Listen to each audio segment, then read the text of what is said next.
Hey guys, welcome back to Motoblitz. അപ്പോൾ ഇന്ന് Maruti Suzuki Fronx Delta Plus വേരിയൻറ്റിൻ്റെ 10,000 kilometre user experience ആണ് ഞാൻ ഷെയർ ചെയ്യാൻ പോകുന്നത്. നിങ്ങൾ വണ്ടി വാങ്ങാൻ പോകുന്ന ഒരാളോ അല്ലെങ്കിൽ വണ്ടി ഓൺ ചെയ്തിരിക്കുന്ന ഒരാളാണെങ്കിൽ ഈ വീഡിയോ നിങ്ങൾക്ക് തീർച്ചയായും ഉപകാരപ്പെടും. അപ്പോൾ നമുക്ക് നേരെ വീഡിയോയിലേക്ക് കിടക്കാം.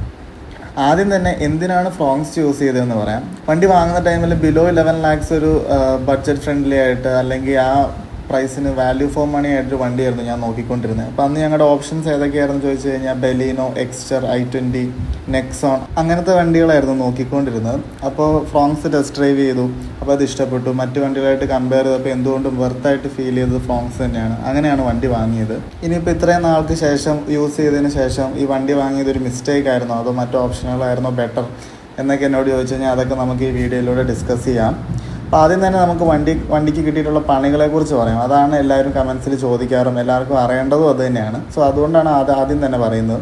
ആദ്യം തന്നെ ബ്രേക്കിൻ്റെ സൈഡിൽ നിന്നാണ്. എനിക്ക് 2 തവണ ബ്രേക്ക് കിട്ടാതെ വന്നിട്ടുണ്ട്. അതായത് ഹാർഷായിട്ട് ബ്രേക്ക് ചെയ്യുന്ന ടൈമിൽ വണ്ടി ഉദ്ദേശിക്കുന്ന ഒരു പെർഫോമൻസ് ബ്രേക്കിങ്ങിൻ്റെ സൈഡിൽ നിന്ന് തരുന്നില്ല. ABS പിടിച്ച് ഡ്രാഗ് ചെയ്യുന്നതുകൊണ്ട് പോകുന്നൊരു ഫീലൊന്നുമല്ല. കംപ്ലീറ്റ്ലി നമുക്കൊരു ഡിസ്ക് ബ്രേക്സിൻ്റെ ഓയിലിലൊക്കെ ബബിൾ കയറുമ്പോൾ ഉള്ളൊരു ഫീലില്ലേ, ഇടയ്ക്കൊന്ന് മിസ്സായി പോയിട്ട് പിന്നെ പിടിക്കുന്നതൊക്കെ. സോ അങ്ങനത്തെ ഒരു 2 തവണ ബ്രേക്സിൻ്റെ സൈഡിൽ നിന്ന് ആ ഇഷ്യൂ ഫീൽ ചെയ്തിട്ടുണ്ട്. അപ്പോൾ ഇതിൽ ഒരു തവണ ഫ്രണ്ടിൽ പോയ വണ്ടിയുടെ ബാക്കിൽ ചെറുതായിട്ട് ഒന്ന് തട്ടുകയും ചെയ്തു. അപ്പോൾ ഇത് ഷോറൂമിൽ നമ്മൾ എല്ലാ സർവീസിലും പറയുമെങ്കിലും ഇതുവരെ അവർക്കത് ഫിഗർ ഔട്ട് ചെയ്യാൻ പറ്റിയിട്ടില്ല.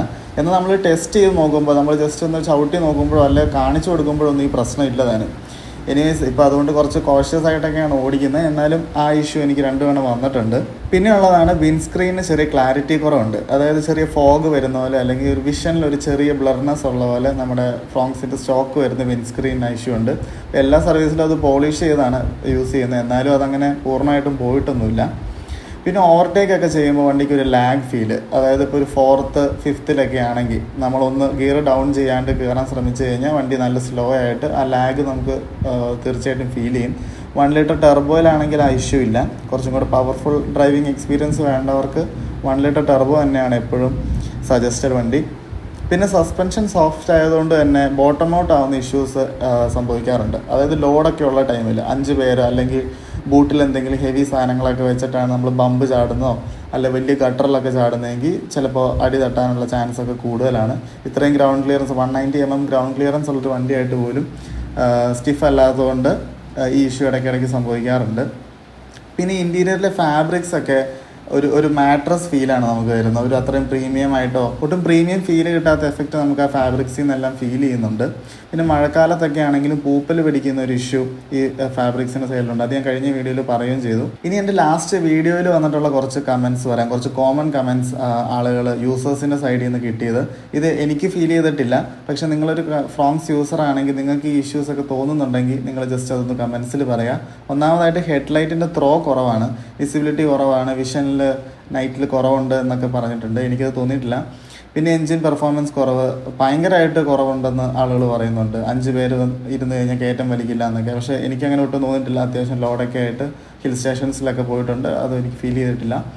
പിന്നെ AC കൂളിംഗ് കുറവുണ്ടെന്ന് ചിലർ പറയുന്നുണ്ടായിരുന്നു. സോ ഞാൻ ഓട്ടോമാറ്റിക് AC മോഡിലാണ് യൂസ് ചെയ്യാറ്. സോ അതിലങ്ങനെ ഒരു കുറവൊന്നും ഫീൽ ചെയ്തിട്ടൊന്നുമില്ല. പക്ഷെ അതിൻ്റെ ഒരു ഡ്രോബാക്ക് എന്ന് പറഞ്ഞാൽ നല്ലപോലെ പെട്രോൾ വലിക്കും. കംപ്രസർ അത്യാവശ്യം നല്ല രീതിക്ക് വർക്ക് ചെയ്യും. ഒരു നോർമൽ 24-25 ഡിഗ്രിയിലൊക്കെ ഇട്ട് കഴിഞ്ഞാൽ ചിലപ്പോൾ ഒരു ഭയങ്കര കൂളിംഗ് ഫിലിമൊക്കെ ഒട്ടിക്കാത്ത വണ്ടി ആയതുകൊണ്ട് ഭയങ്കര കൂളിംഗ് കുറവ് ഫീൽ ചെയ്തിട്ടുണ്ടാവും. എനിക്കത് എന്തായാലും തോന്നിയിട്ടില്ല. പിന്നെ കൂടുതൽ ആളുകളും എക്സ്റ്ററുമായിട്ടുള്ളൊരു കമ്പാരിസണാണ് പറഞ്ഞേക്കുന്നത് പല കാര്യത്തിലും. അപ്പോൾ അതിൻ്റെയൊക്കെ ഒരു കമ്പാരിസൺ വീഡിയോ നമ്മൾ ഉടനെ ചെയ്യുന്നതായിരിക്കും. ഇനി ഡ്രൈവിംഗ് എക്സ്പീരിയൻസിനെ കുറിച്ച് പറയുകയാണെങ്കിൽ സിറ്റി ഡ്രൈവിങ്ങിൽ വണ്ടി അടിപൊളിയാണ്. ലോ ആൻഡ് ടോർക്ക് ഉള്ളതുകൊണ്ട് തന്നെ നല്ല സ്മൂത്തായിട്ട് നമുക്ക് വണ്ടി ഓടിക്കാൻ പറ്റും. മാനുവർ ചെയ്യാനൊക്കെ ആണെങ്കിൽ ഭയങ്കര ഈസിയാണ്. ഹൈറ്റ് കുറഞ്ഞവർക്ക് വിസിബിലിറ്റി ഇഷ്യൂ വരാൻ ചാൻസ് ഉണ്ട്. കാരണം പ്രത്യേകിച്ച് ലെഫ്റ്റ് സൈഡിലെ ഫ്രണ്ട് സൈഡ് കാണാനൊക്കെ കുറച്ച് ബുദ്ധിമുട്ടുണ്ടാവും. സോ ഒരു ഡീപ്പ് ടേൺ ഒക്കെ എടുക്കുമ്പോൾ ചിലപ്പോൾ ആ ഒരു സൈഡിൽ നമുക്ക് കുറച്ച് ബുദ്ധിമുട്ട് ഫേസ് ചെയ്യാൻ ചാൻസ് ഉണ്ട്. പിന്നെ ഹൈവേ പെർഫോമൻസ് ഒക്കെ ആണെങ്കിലും അടിപൊളിയാണ്. ഡെൽറ്റ പ്ലസിന് ക്രൂയിസ് കൺട്രോൾ വരുന്നില്ല. എന്നാലും ഒരു 80 നല്ല സ്മൂത്തായിട്ട് അത്യാവശ്യം മൈലേജോട് കൂടി തന്നെ നമുക്ക് ക്രൂയിസ് ചെയ്യാൻ പറ്റുന്നുണ്ട്. സസ്പെൻഷൻ ആണെങ്കിലും സോഫ്റ്റ് സൈഡ് ആയതുകൊണ്ട് ക്രൂയിസ് ചെയ്ത് പോകുമ്പോഴൊന്നും നമുക്കങ്ങനെ ടയേർഡ് ആവുന്ന ഫീലൊന്നും വരുന്നില്ല. നമുക്ക് ഒരുപാട് ദൂരമൊക്കെ ഹൈവേസിൽ സിംഗിൾ സ്ട്രെച്ചിൽ ഓടിക്കാൻ പറ്റുന്നുണ്ട്. പിന്നെ കോർണേഴ്സൊക്കെ എടുക്കുമ്പോൾ കോമ്പാക്റ്റ് SUV ആയതുകൊണ്ട് തന്നെ കുറച്ച് ബോഡി റോളുണ്ട്. ഒരു ചെറിയ സെൻറ്ററിങ് ഇഷ്യൂ ഒക്കെ പൊതുവെ മാരുതിയുടെ വണ്ടികൾക്കുള്ള പോലെ ഉണ്ട്. പക്ഷെ അത് ഓവർ ദ റൺ നമുക്കത് യൂസ് ടു ആവും. പിന്നെ ബ്രേക്സിൻ്റെ സൈഡിൽ നിന്ന് ഞാൻ പറഞ്ഞ പോലെ തന്നെ ആ ഒരു ഇഷ്യൂ ഒരു സ്മോൾ ഇഷ്യൂ, അത് ചിലപ്പോൾ ഈ ഒരു വണ്ടിയുടെ മാത്രം പ്രശ്നമായിരിക്കും. ഈ ബ്രേക്കിൻ്റെ സൈഡിലെ ഇഷ്യൂ മറ്റാർക്കെങ്കിലും ഫേസ് ചെയ്യുന്നുണ്ടെങ്കിൽ ജസ്റ്റ് അതൊന്ന് കമൻസിൽ പറയുക. ഇനി മൈലേജിനെ കുറിച്ച് പറയുകയാണെങ്കിൽ എനിക്കൊരു 18.5 ഒക്കെയാണ് കിട്ടുന്നത്. 20 വരെയൊക്കെ കിട്ടാറുണ്ട് ചിലർക്കൊക്കെ. ഇനി എനിക്ക് ഡെൽറ്റ പ്ലസ്സിൽ ഇഷ്ടപ്പെട്ട കുറച്ച് ഫീച്ചേഴ്സിനെ കുറിച്ച് പറയുകയാണെങ്കിൽ ഇതിൻ്റെ ഇൻഫോർടൈൻമെൻറ്റ് സിസ്റ്റം, അതിൻ്റെ സ്പീക്കേഴ്സൊക്കെ അത്യാവശ്യം നല്ല ഡീസൻറ്റ് ക്വാളിറ്റി ആ പ്രൈസ് റേഞ്ചിൽ തരുന്നുണ്ട്. കണക്ടിവിറ്റി ഒക്കെ ആണെങ്കിൽ എല്ലാം വയർലെസ് ആണ്. ആപ്പിൾ കാർപ്ലേ, ആൻഡ്രോയിഡ് ഓട്ടോ എല്ലാം നല്ല സ്മൂത്തായിട്ട് ഹസൽ ഫ്രീ ആയിട്ട് വർക്ക് ചെയ്യുന്നുണ്ട്. പിന്നെ വണ്ടിയിൽ സ്റ്റാൻഡേർഡ് ആയിട്ട് ABS EBDയും വരുന്നുണ്ട്. പ്രൊജക്റ്റഡ് ഹെഡ്ലൈറ്റ്സ് ഉണ്ട്, DRLs ഉണ്ട്, അലോയ് വീൽസ് ഉണ്ട്.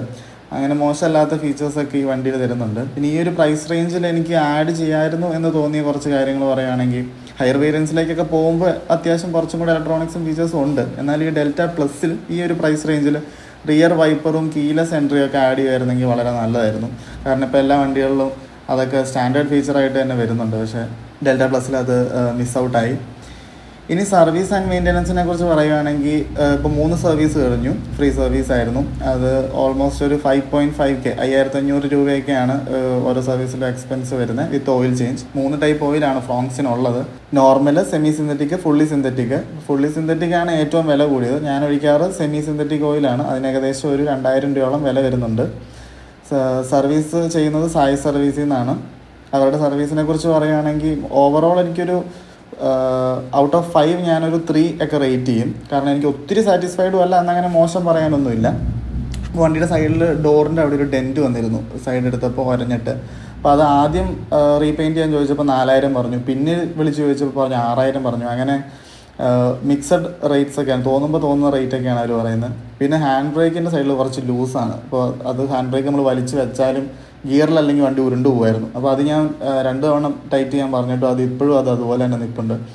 ഞാൻ കൂടുതലും വണ്ടി കൊടുത്ത് വിട്ട് സർവീസിൽ നിന്ന് തന്നെ പിക്ക് ചെയ്ത് ഡ്രോപ്പ് ചെയ്യുന്നതാണ് ചെയ്യുന്നത്. അപ്പോൾ തിരിച്ച് വരുമ്പോൾ വലിച്ച് നോക്കുമ്പോൾ ആയിട്ടില്ല, പിന്നെ വിളിച്ച് പറയും. അപ്പോൾ അവർ അടുത്തേക്ക് ഫിക്സ് ചെയ്യാം, അല്ലെങ്കിൽ വരുമ്പോൾ കൊണ്ടുവന്ന് ഫിക്സ് ചെയ്യും. പിന്നെ അങ്ങോട്ട് പോകാൻ ടൈം കിട്ടാറില്ല. ഇങ്ങനെയൊക്കെയാണ് അവരുടെ ഒരു സർവീസ് എക്സ്പീരിയൻസ്. പിന്നെ ബിൽഡ് ക്വാളിറ്റിയുടെ കാര്യം പറയുകയാണെങ്കിൽ ഡീസൻറ്റ് ക്വാളിറ്റി ഉണ്ട്. അത്യാവശ്യം പറയുന്ന പോലെ ക്വാളിറ്റി കുറവൊന്നും എനിക്കങ്ങനെ ഫീൽ ചെയ്തിട്ടില്ല. എന്നാൽ ടാറ്റയുടെ അത്രയൊന്നും വരില്ലെങ്കിലും ഇപ്പോൾ 5 സ്റ്റാർ റേറ്റിംഗ് ഒക്കെ നമുക്ക് ഡിസൈറിനകത്ത് കിട്ടിയിട്ടുണ്ട്. അപ്പോൾ ഇതൊന്നും വലിയ കാര്യമല്ല എന്നാണ് മാരുതി അതിലൂടെയൊക്കെ തെളിയിച്ചത്. പിന്നെ ഡ്രൈവ് ചെയ്യുമ്പോൾ ആണെങ്കിലും നല്ല കംഫർട്ട് ഉണ്ട്. 5 പേർക്ക് സുഖമായിട്ടിരിക്കാനുള്ള സ്പേസ് ഉണ്ട്. ലാസ്റ്റ് വീഡിയോയിൽ കുറേ പേര് പറഞ്ഞിരുന്നു ഹൈറ്റ് ഉള്ളവർക്ക് സ്പേസ് ഇല്ല എന്നൊക്കെ. പക്ഷേ 6 ഫീറ്റ് ഉള്ളവർക്ക് വരെ ഈസി ആയിട്ട് വണ്ടിയിലിരിക്കാം. ഫ്രണ്ടിലാണെങ്കിലും ബാക്കിലാണെങ്കിലും അത്യാവശ്യം ലെഗ് റൂമും ഹെഡ് റൂമും ഒക്കെ ഉണ്ട്. ബൂട്ട് സ്പേസ് ആണെങ്കിലും അത്യാവശ്യം സ്പേഷ്യസ് ആണ്. അപ്പോൾ ഓവറോൾ പറയുകയാണെങ്കിൽ ഞാൻ സാറ്റിസ്ഫൈഡ് ആണോ എന്ന് ചോദിച്ചാൽ എൻ്റെ ഒരു പർപ്പസിന് ഞാൻ 100% സാറ്റിസ്ഫൈഡ് ആണ്. കാരണം ഞാൻ ഈ വണ്ടിയിൽ നിന്ന് എക്സ്പെക്റ്റ് ചെയ്ത റിസൾട്ടൊക്കെ എനിക്ക് കിട്ടുന്നുണ്ട്.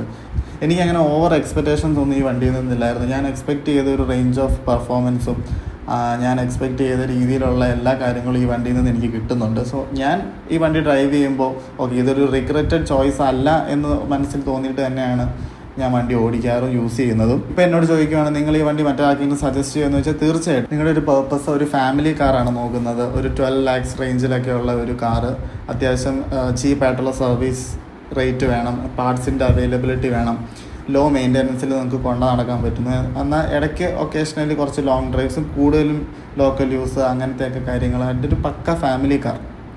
അധികം പെർഫോമൻസ് ഒന്നും വേണ്ട, കുറച്ച് മൈലേജ് ഒക്കെയാണ് നിങ്ങളുടെ കൺസേൺ എങ്കിൽ എന്തുകൊണ്ടും ഫ്രോങ്സ് നല്ലൊരു ചോയ്സാണ്. ഇന്നും ഒരുപാട് ഫീച്ചേഴ്സൊക്കെ വേണമെങ്കിൽ നിങ്ങൾക്ക് ഹയർ വേരിയൻസിലേക്ക് പോകാം. അന്നേരം ബൈ ഡിഫോൾട്ടായിട്ട് തന്നെ 1 ലിറ്റർ ടർബോ നിങ്ങൾക്ക് കിട്ടുള്ളൂ. പക്ഷേ അതിലും ഈ മാരുതി ക്ലെയിം ചെയ്യുന്നത് 18 to 20 കിലോമീറ്റേഴ്സൊക്കെയാണ് മൈലേജിൻ്റെ കാര്യം പറയുന്നത്. അപ്പോൾ ഈ പറഞ്ഞ ഒരു റിക്വയർമെൻ്റ് ഒക്കെയാണ് നിങ്ങൾ വണ്ടി നോക്കുന്നതെങ്കിൽ ഫ്രോങ്സ് എന്തുകൊണ്ട് നല്ലൊരു ഓപ്ഷൻ ആയിരിക്കും. അപ്പോൾ അതൊക്കെ തന്നെയായിരുന്നു എൻ്റെ ഒരു എക്സ്പീരിയൻസ് ഫ്രോങ്സുമായിട്ടുള്ള. ഇനി കൂടുതൽ എന്തെങ്കിലും കാര്യങ്ങൾ നിങ്ങൾക്ക് അറിയാനുണ്ടെങ്കിൽ നിങ്ങൾക്കത് കമൻസിൽ ചോദിക്കാം, ഞാൻ തീർച്ചയായിട്ടും റിപ്ലൈ തരുന്നതായിരിക്കും. നിങ്ങൾക്ക് എന്തെങ്കിലും നിങ്ങളുടെ സൈഡിൽ നിന്ന് ഷെയർ ചെയ്യണമെന്നുണ്ടെങ്കിൽ അതും കമൻസിൽ പറയുക. എനിക്ക് അറിയാവുന്ന കാര്യങ്ങളാണെങ്കിൽ ഞാൻ റിപ്ലൈ തരുന്നതായിരിക്കും. അപ്പോൾ ഈ വീഡിയോ നിങ്ങൾക്ക് യൂസ്ഫുൾ ആയിട്ട് തോന്നിയിട്ടുണ്ട്, വീഡിയോ നിങ്ങൾക്ക് ഇഷ്ടപ്പെട്ട ചാനൽ ഒന്ന് ലൈക്ക് ചെയ്യുക, ഷെയർ ചെയ്യുക, സബ്സ്ക്രൈബ് ചെയ്യുക. പുതിയൊരു വീഡിയോ ആയിട്ട് കാണുന്നവരേക്കും ബൈ.